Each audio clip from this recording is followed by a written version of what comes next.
Everybody is looking forward to a great afternoon of boxing at the Regency Hotel in Dublin. All the big players are there from the Kinahan Crime Syndicate.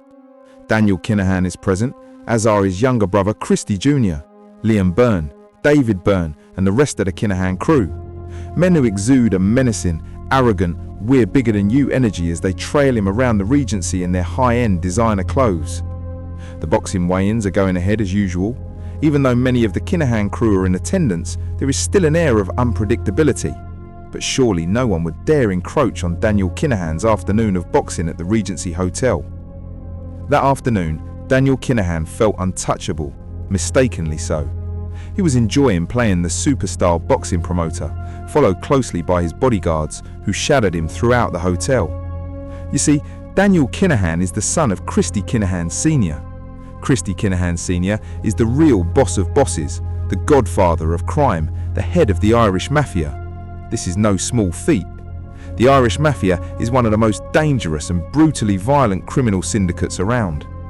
Money, and when I say money I mean making billions from weapons and drug smuggling, is what they do best. The Irish Mafia takes no prisoners when it comes to collecting debts, so the message soon spreads in the underworld. Pay the Irish Mafia or die. Simple as that. This only strengthened the Kinahan crime organisation because the Colombians were always paid on time.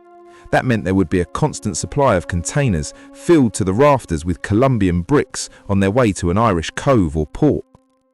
When we look at Christy Kinahan, the founder, the godfather and the overall shot caller in the Irish Mafia, we see a man of immense wealth and power, and definitely not a man to be trifled with. It is said his net worth is somewhere in the region of $1.5 billion, and this is a modest estimate. That $1.5 billion figure does not even take his assets into account.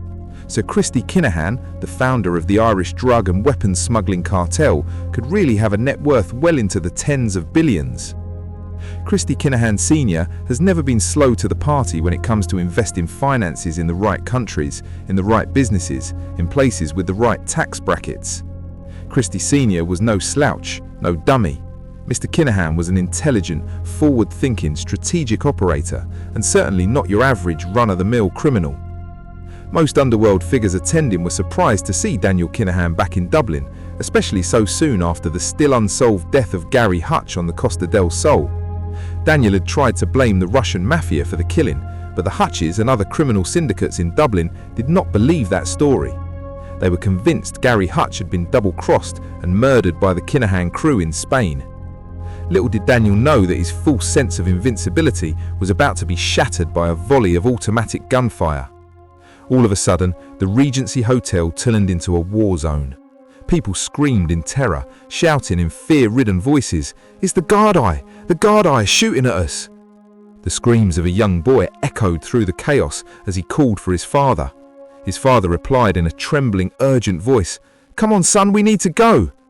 Who would have thought a routine afternoon of boxing at the Regency Hotel would ignite a brutal cycle of revenge murders?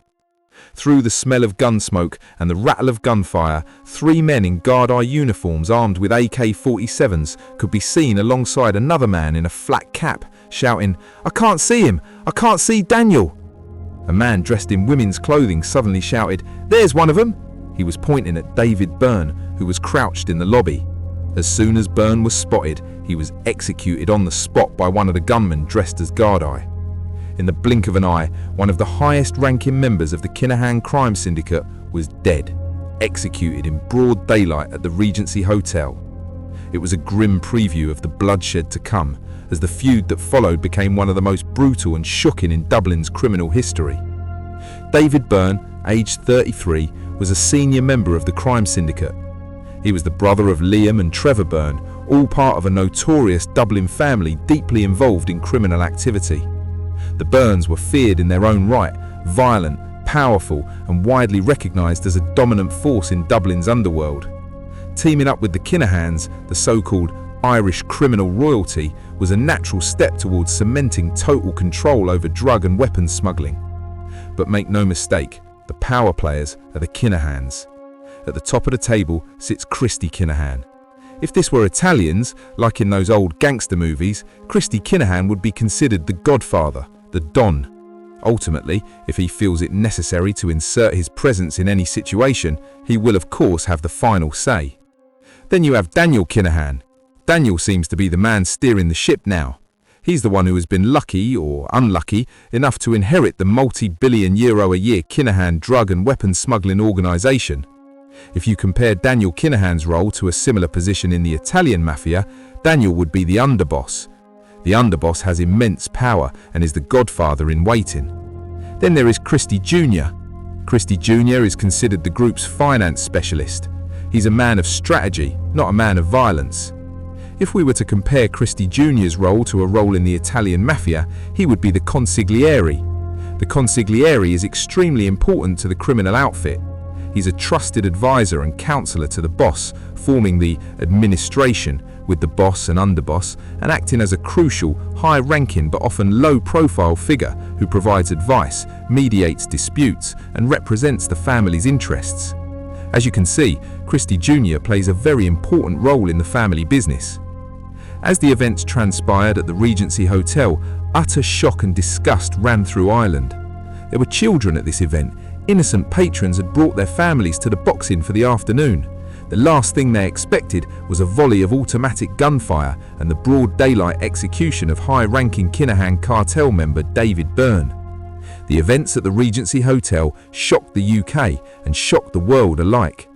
Everybody in Ireland and everybody in the criminal fraternity knew payback would be swift and deliberate, but no one expected it to go quite as far as it actually did. No one could have predicted the depravity and the levels of violence that this Regency Hotel shooting would lead to. They were even reporting on the execution of David Byrne at the Regency Hotel in the Mexican newspapers, which is surprising, especially given how brutal things get in Mexico with the feuding Mexican drug cartels. Daniel Kinahan is now the main man, the one who decides who lives and who dies, the new Irish boss of bosses. As the events following the Regency Hotel shooting would show, Daniel Kinahan was not a man to be messed with in any way, shape or form. What followed was a series of savage murders that revealed just how bloodthirsty you could be. What happened to David Byrne was terrible. Rest in peace to him. As a YouTuber, all that I can do is send my commiserations to their family. David Byrne's funeral was absolutely extravagant. It was the ultimate show of criminal wealth, power and strength. The force of real hardened criminal soldiers that turned up to show a stand of loyalty to the Kinahans was absolutely breathtaking. The Irish-based members of the Kinahan cartel looked more like an army than a funeral procession. This was a fallen mafia member's funeral, and it was clear for all to see. It was also a kind of middle finger to the authorities as well as other criminal gangs. The Kinahans were basically saying, look at our wealth, look at the sports cars, look at the diamonds, look at the army. In other words, take a good look at our army because now there will be hell to pay for the death of David Byrne. None of the Kinahan bigwigs were in attendance. It was most likely too dangerous and not worth the risk to put themselves in Dublin at such a volatile time. Liam Byrne was one of the gangsters who carried his brother's expensive coffin to its final resting place. Liam Byrne wore sunglasses and a fitted mobster-style suit. Thomas Kavanagh was in attendance. Thomas Kavanagh was a wise-old fox and a seasoned Kinahan operator. It is said that Thomas Kavanagh was the Irish boss of bosses in England. These were proper gangsters, mobsters, higher-level, organised, seasoned criminals. None of this little boy stuff. No trousers halfway down their backside showing their boxers, wannabes walking like they have a rock stuck in their shoes, kissing their teeth in brand new tracksuits and trainers from Sports Direct. No, not at all. This was the who's who of Dublin's organised crime. Most of the mourners and onlookers at this funeral were proper veteran gangsters from up and down the UK. You're talking gang bosses, hitmen, drug traffickers, debt collectors and organised robbery and car theft gang leaders. Even down to the highly dispensable small-time local pushers, stash house holders and even the bagging up folks, they were all in attendance at David Byrne's funeral. Rumour had it that there was a note posted through all the local residents' letterboxes telling them they were to attend the funeral. It's unclear how true this is and this information cannot be verified, but the Kinahans and Byrnes most definitely have a strong enough grip on the local community to make these kind of demands. All in all, the funeral was an ostentatious show of wealth and power. This was something not unlike a full IRA military honoured burial. The only thing missing from the funeral mourners who took over the Dublin streets was a 21-gun salute, and instead of paramilitary uniform, these gangsters were adorned in the best designer gear.